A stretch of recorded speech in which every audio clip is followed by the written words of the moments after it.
नमस्कार, किस्सा यूपी का देख रहे हैं आप। मैं हूं आपके साथ सोनाली। आज बात करेंगे दारुल उलूम देवबंद के एक अजीबोगरीब फरमान की। अजीब फतवों के लिए कुख्यात दारुल उलूम देवबंद ने छात्रों के लिए नया फरमान जारी किया है। उत्तर प्रदेश के सहारनपुर स्थित इस्लामी शिक्षण संस्थान ने स्टूडेंट्स के लिए दाढ़ी रखना जरूरी कर दिया है। ऐसा नहीं करने वाले छात्रों को संस्थान से बाहर का रास्ता दिखा दिया जाएगा। यही नहीं, नए छात्रों को मदरसे में एडमिशन नहीं मिलेगा। हालांकि निष्कासित किए गए चारों छात्र 15 दिन पहले की गई अपनी गलती के लिए माफीनामा लिख चुके थे। मदरसा प्रबंधन ने उनके माफीनामा को कबूल नहीं किया और दाढ़ी कटवाने वाले छात्रों पर सख्त कार्रवाई की है। तो आज किस्सा यूपी का में इसी पर चर्चा करेंगे। चर्चा के लिए हमारे साथ स्टूडियो में मौजूद हैं कैपिटल टीवी के एग्जीक्यूटिव एडिटर राजीव जी। राजीव जी, बहुत बहुत स्वागत है आपका। धन्यवाद। राजीव जी, दाढ़ी कटाने या रखने से शिक्षा का क्या कनेक्शन? कोई कनेक्शन नहीं है, इस्लाम का कनेक्शन है।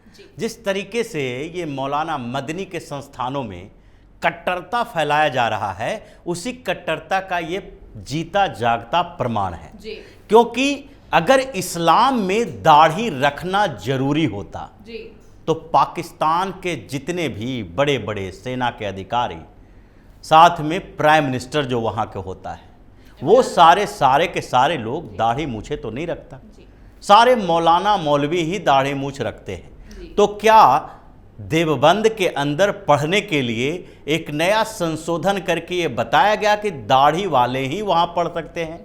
अभी एक तरफ चर्चा हो रही है कि मदरसों में भी गैर इस्लामिक लोगों की एंट्री होनी चाहिए, छात्र वहाँ पर जाकर पढ़ें, ताकि ऐसा एक माहौल बने जिसमें सांप्रदायिक कट्टरता के बदले सांप्रदायिक सहानुभूति एकता की बात चल सके। वहां पर जिस तरीके से शिक्षा दी जाती है और सिर्फ धार्मिक शिक्षा दी जाती है, उससे देश को, सरकार को बड़ा खतरा है। इस बात को मानना चाहिए, क्योंकि जिन जिन जगहों पर मदरसे में जो सिर्फ और सिर्फ धार्मिक शिक्षा दी जाती है, यानी कि इस्लाम, हदीस, कुरान, ये सब की शिक्षा दी जाएगी, वहां पर उन लोगों का दिमाग कितना खुलेगा? सिर्फ धर्म पर अटकी हुई रहेगी। और ऐसे में आप जब मदरसे से पढ़ के निकलेंगे तो आपके लिए रोजगार के अवसर कहाँ होंगे? रोजगार के अवसर के लिए मदरसा होगा, उसके साथ साथ मस्जिद होगी, और आप धार्मिक संस्थानें जो all India personal law board जैसे संस्थानें हैं, उसके अलावा जो जमीयत उलेमाए हिंद है, और ये जो राजनीति की रोटी सेकने वाली संस्थानें हैं, उन्हीं जगहों पर आप काम कर सकते हैं। मदरसों में टीचर बन सकते हैं, उसमें भी सिर्फ धार्मिक शिक्षा देने वाला। तो जिस तरीके का फरमान जारी किया गया है, वो भारत जैसे देश के लिए तो सही नहीं माना जा सकता। यहां पर इसीलिए बात उठ रही है यूनिफॉर्म सिविल कोड की। यूनिफॉर्म सिविल कोड में धार्मिक शिक्षा, धार्मिक तरीके पर प्रतिबंध लगाया जाना चाहिए। अगर स्कूल चला रहे हैं तो शिक्षा व्यवस्था के लिए जरूरी नियम कानून लागू होंगे। यही लोग हैं, जब कर्नाटक में शुरू हो गया हिजाब हटाने के लिए कि हिजाब के साथ लड़कियों का प्रवेश कॉलेज में नहीं हो सकता है, जब यूनिफॉर्म की बात की जाने लगी, कॉलेज के यूनिफॉर्म क्या है, उसी ड्रेस में आप अंदर जा सकते हैं, तो इन लोगों ने पूरे देश में हंगामा खड़ा कर दिया। क्यों खड़ा कर दिया? क्योंकि इनको लग रहा था कि वहां पर इस्लामिक परंपराओं का पालन किया जाना चाहिए। और अब यहां पर अपने लिए एक नया नियम बना रहे हैं, अपने ही संस्थान में अपने लिए नया नियम बना रहे हैं कि बच्चों को किसी भी स्तर पर, जो वहां पर बच्चे पढ़ रहे हैं इन मदरसों के अंदर, वहां पर किसी भी स्तर पर उनकी स्वतंत्रता नहीं होगी। अगर यहां पर इस्लाम की शिक्षा लेने आए हैं तो आपको दाढ़ी रखना होगा। अब दाढ़ी रखने की बाध्यता शिक्षा के लिए कैसे जरूरी है, ये तो इन्हीं के साइंटिफिक तरीके बता सकते हैं, जो बार बार बच्चों को पढ़ाते हैं कि धरती चपटी है। मदरसों में जो शिक्षा दी जाती है, धार्मिक शिक्षा दी जाती है। तो अब मदनी को बताना चाहिए कि जो कुछ समय पहले उसने हंगामा खड़ा करवा दिया था कि ओम और अल्लाह एक ही हैं, तो ओम और अल्लाह अगर एक हैं, अगर हिंदुस्तान में इस्लाम की पैदाइश हुई है, तो फिर हिंदुस्तान के सनातनी परंपरा का पालन करना भी इन लोगों के लिए जरूरी होना चाहिए। और यही बात अब उठी है। सवाल यही से खड़ा होता है कि इसी बात को लेकर पिछले 3-4 महीना पहले मदरसों का सर्वे करवाया गया। यूपी में जो योगी की सरकार है उसने मदरसे का सर्वे क्यों करवाया? इसके पीछे बड़ा रीजन यही है कि आप जब हिंदुस्तान में रहकर शिक्षण संस्थान चला रहे हैं तो सरकार की एक बड़ी जिम्मेदारी हो जाती है कि आपको बताना होगा कि आप कौन से शिक्षा दे रहे हैं, क्या पढ़ा रहे हैं। आपको बताना होगा कि जो आप जिन शिक्षकों की नियुक्ति किए हैं मदरसा में भी, वो उनका स्टैंडर्ड क्या है, उनका क्वालिफिकेशन क्या है।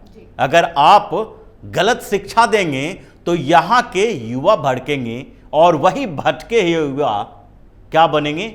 आतंकी बनेंगे, कट्टरपंथी बनेंगे। और उस कट्टरपंथी युवाओं से समाज को कितना खतरा होगा, ये पिछले 10 सालों का रिकॉर्ड दिख जाएगा। जिस तरीके से लगातार यहाँ आतंकवाद की घटनाएं बढ़ रही है और विदेशों के जो आतंकी संगठन हैं उसने हिंदुस्तान को टारगेट करने के लिए एक नई रणनीति बनाई है। वो रणनीति है कि अगर हिंदुस्तान में आतंक फैलाना है तो उसके लिए आपको बाहर से किसी को बुलाने की जरूरत नहीं है। यहां पर आपके लिए नर्सरी मौजूद है, पैसा फेंको और उसके बाद यहीं के लोगों को हथियार पकड़ के आतंकवादी बनवा दो।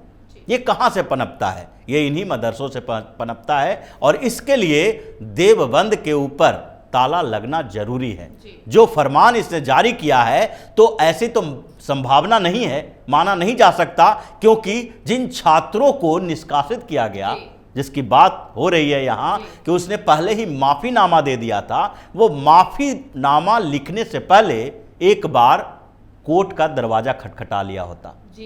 जिस तरीके से इन लोगों ने कर्नाटक में हिजाब पर बैन लगा तो हाई कोर्ट चले गए, सुप्रीम कोर्ट चले गए, उसी तरीके से इन लोगों के साथ ओवैसी से लेकर जितने जो नेता इस्लाम के नाम पर राजनीति करते हैं उन लोगों को सामने आना चाहिए और इनको भी बोलना चाहिए कि आप जाओ कोर्ट का दरवाजा खटखटाओ। और कोर्ट में जाने के बाद पता चलता कि इस्लाम में दाढ़ी जरूरी है कि नहीं, क्योंकि इस फतवा और फरमान के बाद all India personal law board की तरफ से भी बात कही गई है। इन लोगों का मानना है कि मोहम्मद साहब दाढ़ी रखते थे। अब दाढ़ी रखना इस्लाम में सुन्नत का काम है, यानी पुण्य का काम है। तो अगर इस्लाम में पुण्य का काम जो भी है वो पुण्य कमाने के लिए उसकी आवश्यकता उसको है तो ठीक है, अगर आवश्यकता नहीं है तो जबरदस्ती उस पर नहीं थोपा जा सकता। मोहम्मद साहब दाढ़ी रखते थे, तो जिन लोगों को दाढ़ी रखना है वो रखें, जिन लोगों को नहीं रखना है वो उस पुण्य से अपने आप को अलग कर लेंगे। बात तो यही तक हो सकती है। किसी भी धर्म में कुछ पुण्य होते हैं, कुछ पाप होते हैं। पुण्य का काम करने के लिए बाध्य नहीं किया जा सकता किसी को, जिस तरीके से इस्लाम में एक एक चीज के लिए बाध्य किया जाता है। आपको ऐसी टोपी ही पहननी है, ऐसे दाढ़ी ही रखनी है और ऐसे कपड़े ही पहनने हैं। ये धार्मिक कट्टरता को बढ़ावा दे रहा है। बिल्कुल, ये धार्मिक कट्टरता जो है वही, जब कट्टरपंथी एक स्टेप आगे बढ़ते हैं तो वो किस तरफ जाते हैं?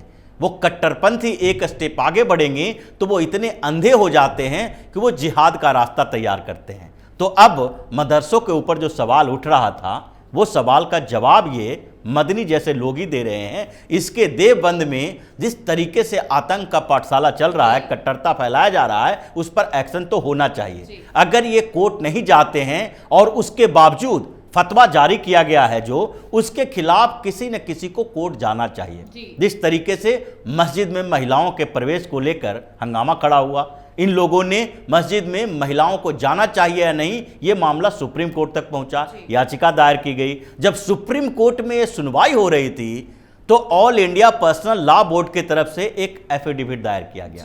उस एफिडेविट में साफ तौर पर कहा गया कि कुरान में कहीं भी जिक्र नहीं है कि महिलाओं को मस्जिद में नहीं जाना चाहिए नमाज पढ़ने के लिए। लेकिन इफ एंड बट बहुत सारे लगा दिए गए कि ये परंपरा रही है कि महिलाएं अगर मस्जिद में नमाज पढ़ने के लिए जाएं तो वो पुरुषों के साथ न बैठें, वो अलग से उनके लिए व्यवस्था कर दी जाए। तो उसी तरीके से अगर इस मामले को लेकर कोर्ट में जाया जाएगा तो दूध का दूध पानी का पानी हो जाएगा कि कहां कुरान में या फिर इस्लामिक किसी भी धार्मिक ग्रंथ में कहीं भी जिक्र किया गया है कि बाध्यता आपकी है, आपको दाढ़ी रखना ही पड़ेगा।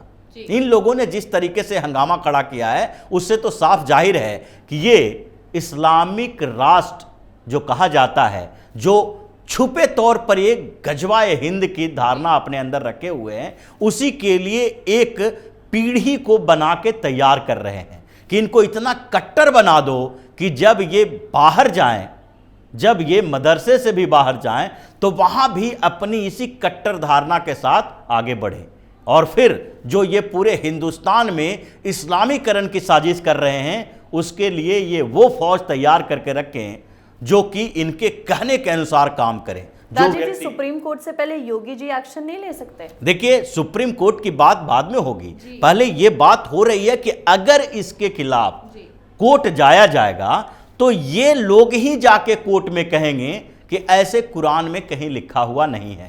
क्योंकि जिस तरीके से महिलाओं के प्रवेश पर, मस्जिद में जाना, नमाज पढ़ने की बात पर जब सुप्रीम कोर्ट में मामला पहुंचा तो ये साफ तौर पर इनकार कर दिए। इन लोगों ने कहा कि महिलाओं के प्रवेश से कहीं भी रोका नहीं गया है, उसी तरीके की बात इसमें हो रही है। लेकिन योगी तो अपने स्तर पर एक्शन ले ही रहे हैं और इलाज इनका होगा, क्योंकि मदरसों का सर्वे हुआ है, उसमें देवबंद के ऊपर एक चौंकाने वाला खुलासा हुआ है कि देवबंद के अंतर्गत जितने भी रजिस्टर्ड मदरसे हैं वो गैर मान्यता प्राप्त माने जाएंगे। देवबंद एक रजिस्टर्ड एनजीओ है, ट्रस्ट है।